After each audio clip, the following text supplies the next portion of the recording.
In the fitness world, we'll often try to sell our products by posting something very advanced, something very technical, something that's well above the level of a normal person. And often we'll shame very simple things. I've seen commercials, infomercials, where they'll show the overweight person walking on a treadmill, and they'll do it in grayscale, and then they'll put the red X through it, and then they'll show the very fit person doing some highly challenging exercise well above the person's level that's on the treadmill.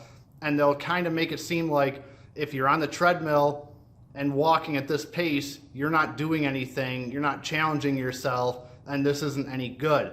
We have an issue in fitness about starting people at the wrong level and putting people in the wrong spot to start with, and that leads to a series of injuries. These are the things we're going to talk about today as we continue to hit the reset button on fitness on the Dr. Krol PT and Fitness podcast. Don't go anywhere.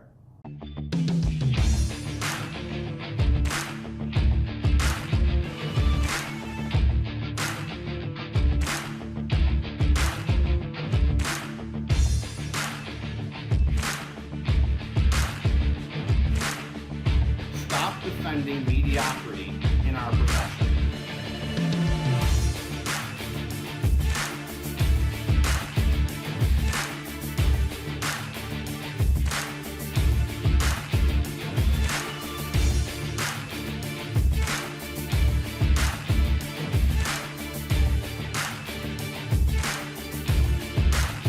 What is happening, everyone? Thanks for joining me on the Dr. Krol PT and Fitness podcast. I am your host, Dr. Lee Krol, physical therapist, as always, and I changed it up here a little bit today. I'm sitting in a different spot in the clinic. You can see the orbs behind me. I'm not at the treatment table like I usually am.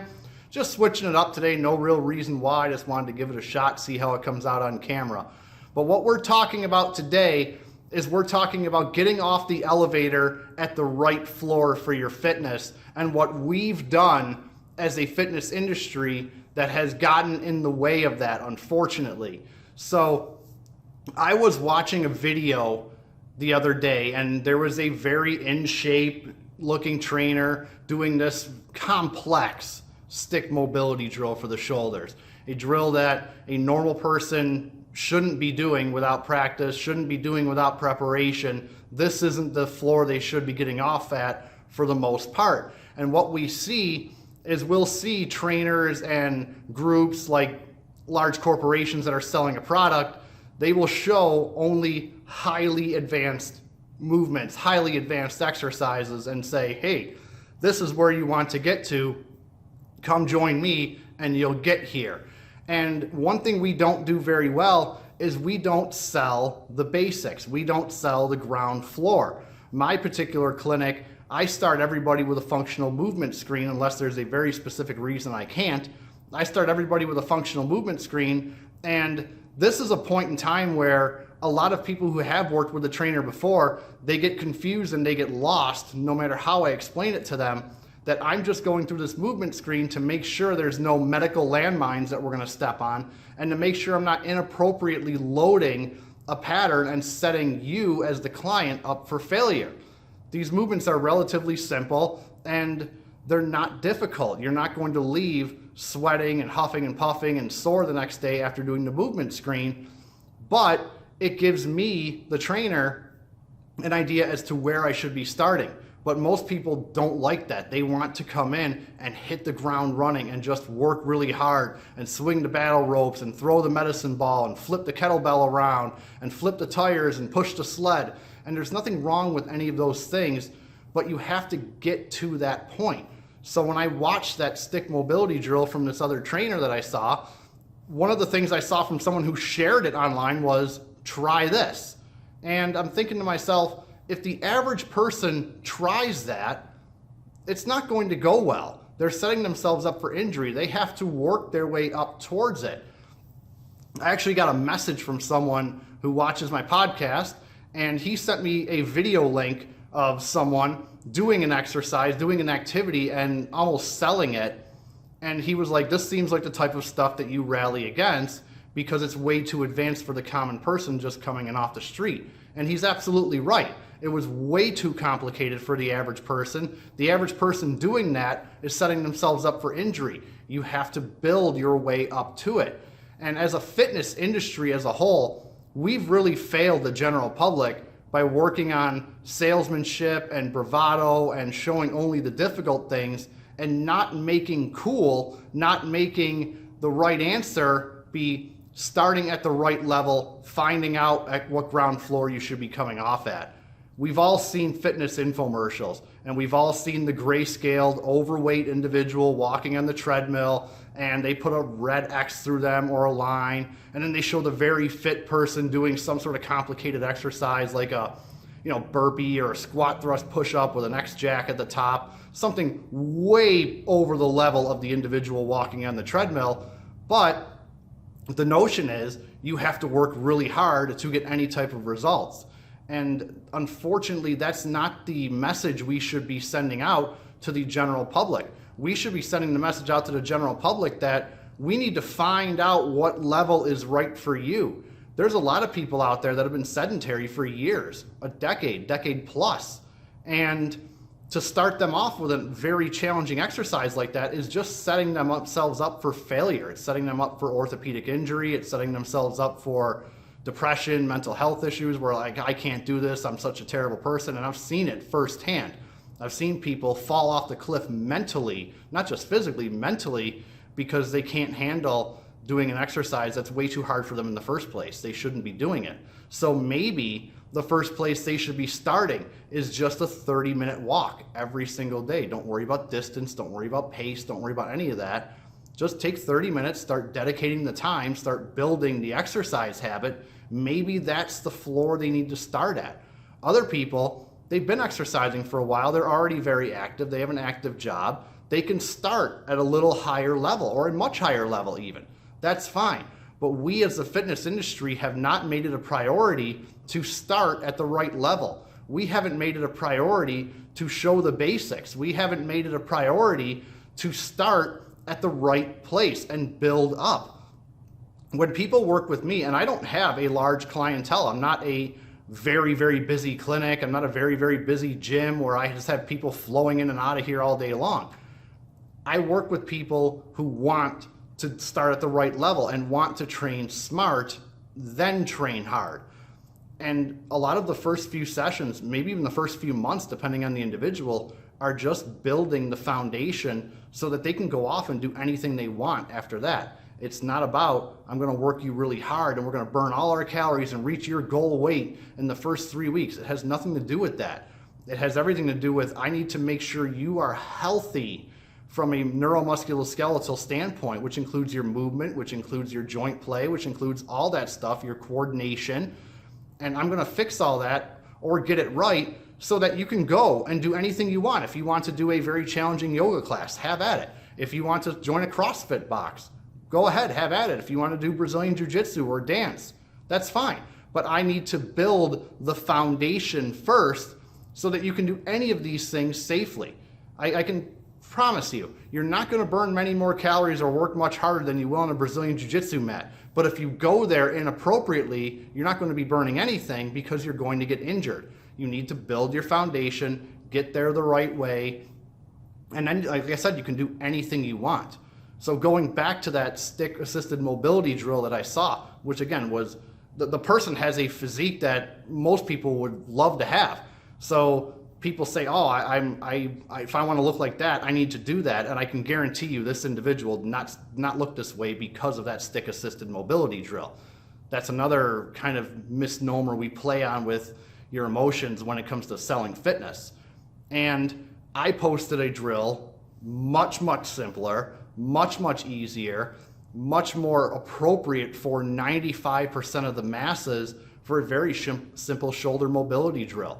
Very simple scapular mobility and scapular movement, a little bit of thoracic mobility on top of it. It's just a very simple drill that most people can digest, most people can add in. It's incredibly low risk of injury.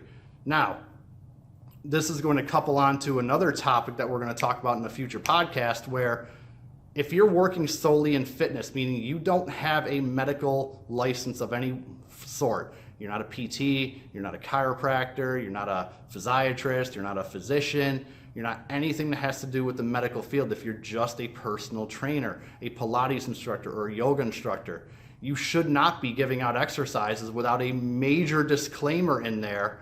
You shouldn't be giving out any exercises that say, do this for your low back pain, do this for your knee pain. You shouldn't be doing that at all, because there are a myriad of reasons that could lead to low back pain or knee pain, hip pain, shoulder pain, etc. Any type of pain is a medical issue. So telling people just do this, no. You need to have a major disclaimer that says you need to be seen by a medical professional first. You need to have this diagnosed properly to make sure that this particular set of exercises is even appropriate for you. Because if you're having pain in your elbow and it's actually coming from your neck, then a couple exercises focused at your elbow aren't going to help you. In fact, they may even delay your treatment. Same thing with lower back pain. If you have low back pain, but it's actually an organ issue and you're not checking for red flags, then you're actually delaying your treatment and it could be severely problematic. So when I see those type of posts, try this for shoulder pain, try this for knee pain, and I'm going to go into this on a later podcast, but that's completely inappropriate. And you guys as clients and people absorbing this stuff in the fitness industry, you shouldn't be doing this. You shouldn't be posting this information out there. And as a client, you shouldn't be doing this stuff without getting checked by a medical professional first. That's just the way it should be. And unfortunately, we haven't taken seriously that exercise is medicine, which I'm also going to touch on a little bit later on. We haven't taken that seriously. So we post these videos and we put up with posting these videos of people doing highly complex movements and highly complex maneuvers that are way above their grade. They have to get off the elevator at the right floor. So exercise being a medicine, what does that mean from a fitness standpoint? We'll talk about that on a rehab standpoint and some other podcast, but on a fitness standpoint, exercise is medicine. What that really means is exercise is a pharmaceutical type effect. If you look at what a pharmaceutical is making a change in your body. It's changing the state that your body is in now and putting it in a different state. And exercise does the same thing. If you have inappropriately high muscle tone, then an exercise or a mobility drill can help to reduce that muscle tone. And exercise can help to reduce the sense of threat coming back from a joint that your brain is outputting as pain. That can happen with exercise. It takes you from one place and it changes you to another. But like pharmaceuticals, exercise has side effects. If done inappropriately, an exercise can be problematic. If it's dosed inappropriately, it can be problematic. If an exercise is given to a person and it's not appropriate for them, then it can be problematic.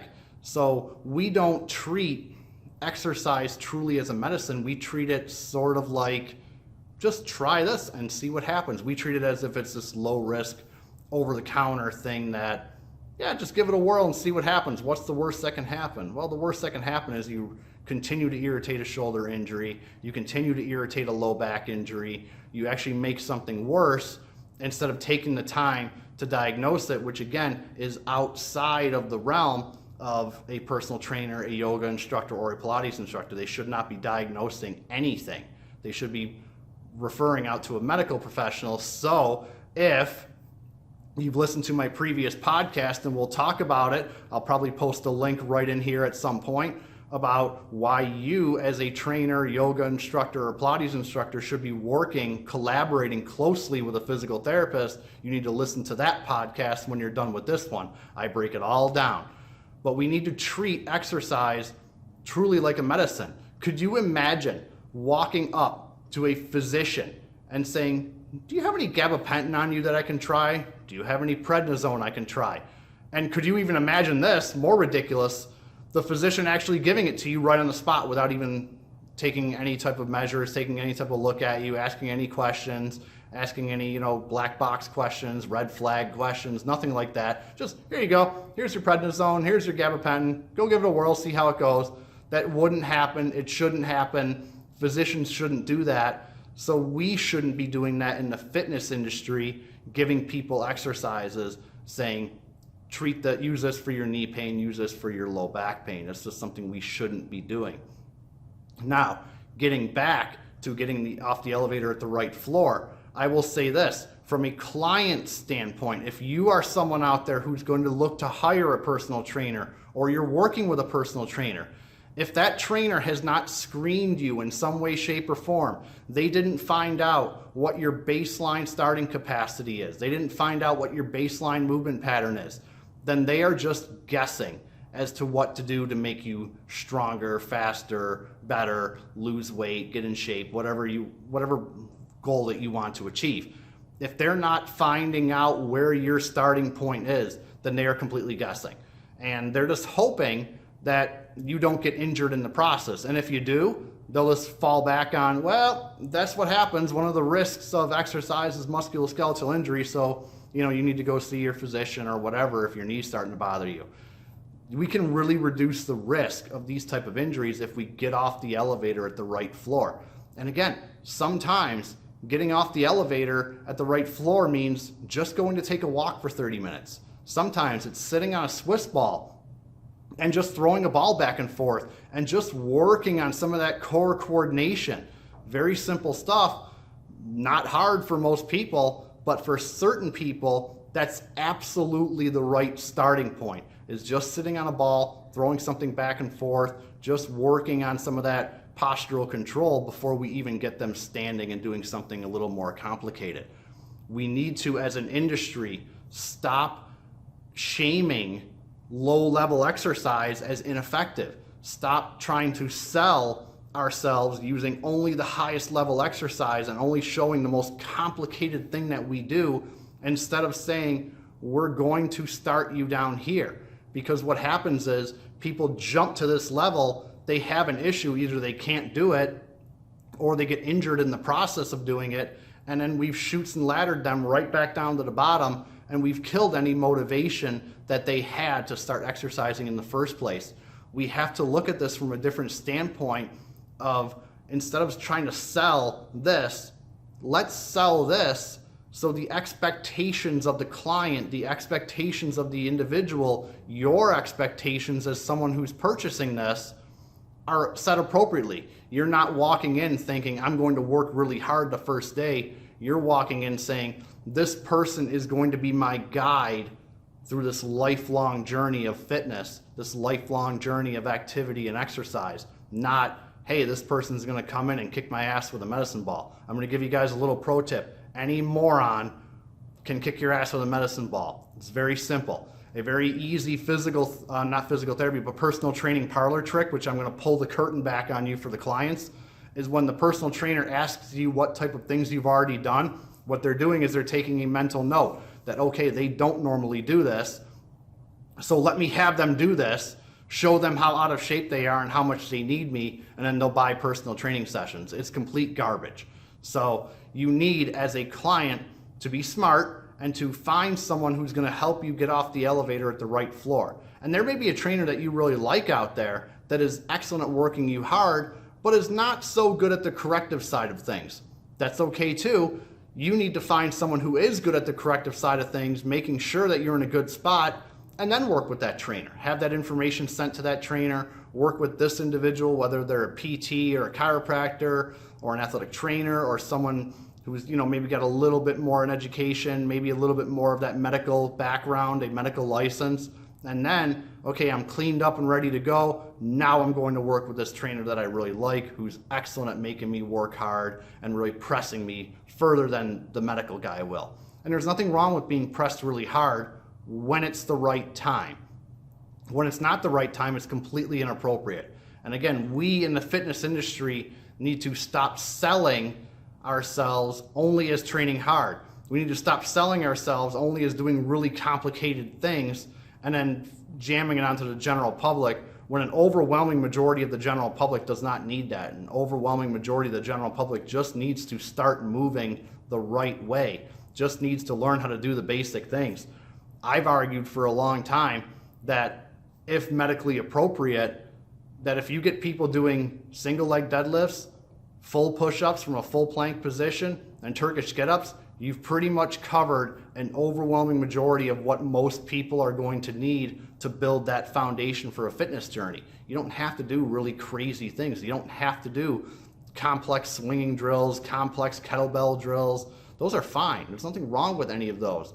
But build the foundations, focus on your foundations, sell the foundations, and let's retrain the public to understand that foundations are good. You can work really hard with just some very basic floor crawling patterns while working on your foundational neurodevelopmental perspective things that's going to help improve their balance, improve their stability through all their joints, improve their, or lock in the mobility that you're trying to get them with their stretching. You can get all of this stuff with basic neurodevelopmental sequencing, floor crawling and rolling exercises that don't seem very hard and don't seem very complex, but you're getting a lot of bang for your buck out of them and building the foundation that you should be building. So then you can go and do all the crazy stuff that you want. You can go do any of the hard exercises that you want on top of it once you've built the foundation.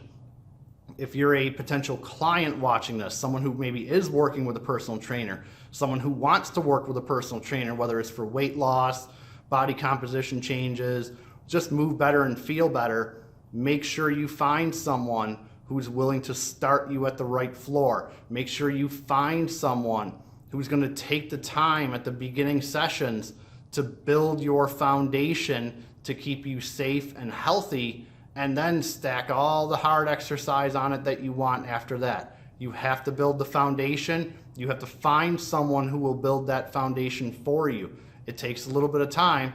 Sometimes you have to, shop around a little bit, ask some questions of the trainer before you ever even purchase a session. Don't just go in there and say, okay, work me out. Go in there and ask them these type of questions. Am I going to go through a movement screen? Am I going to go through some sort of intake screen to find out what I need to do and what I need to work on?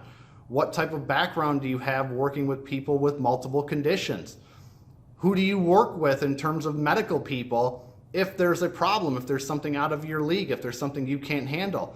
If the person you're looking to hire doesn't have those three answers, then they probably wouldn't be the right person to hire, in my opinion. They should be working pretty closely with a medical professional, and those are the questions that you should be asking of any trainer out there. You need to ask those questions, you need to get those answers, and you need to protect yourself. Again, on the fitness side of things, for us fitness professionals watching this, we need to focus on the basics. We need to focus on foundational things. Stop wedging these difficult exercises on the general public. Enough with the Instagram yoga and the Instagram fitness where we show the hardest pose possible, even though we're holding our breath and we can't master it anyway. Stop with all these very difficult stick-assisted mobility drills that just really aren't good for the general public. Let's focus on foundations. Let's focus on starting at the right place. It may not be cool, but we need to make it cool. We need to make it the right place to start. We need to make it accepted by the general public so that we get people healthy in a safe way and not start them off at the wrong spot. So thanks for taking the time to listen. This is the Dr. Krol PT and Fitness Podcast. If you made it this far, you know the deal.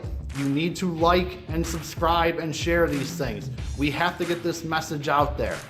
I'm not the most popular podcast out there, but one thing I will tell you is I'm one of the most important because I'm willing to tackle these hard issues. I'm willing to tackle the things that people in the PT profession don't want to hear about, and I'm willing to tackle things from a mindset in fitness that we need to talk about. We need to talk about hitting that reset button, like I said, hitting the reset button on fitness in the United States, getting our mind right, getting our mindset right, so that we can keep people healthy, we can keep people moving well, and stop wasting people's time with inefficient or unnecessary movements and exercise that just breaks their body down over time.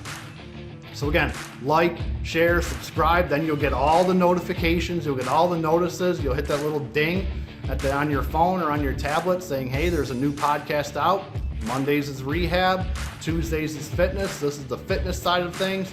And I'm Dr. Lee Krol, and I will see you next time. Take care.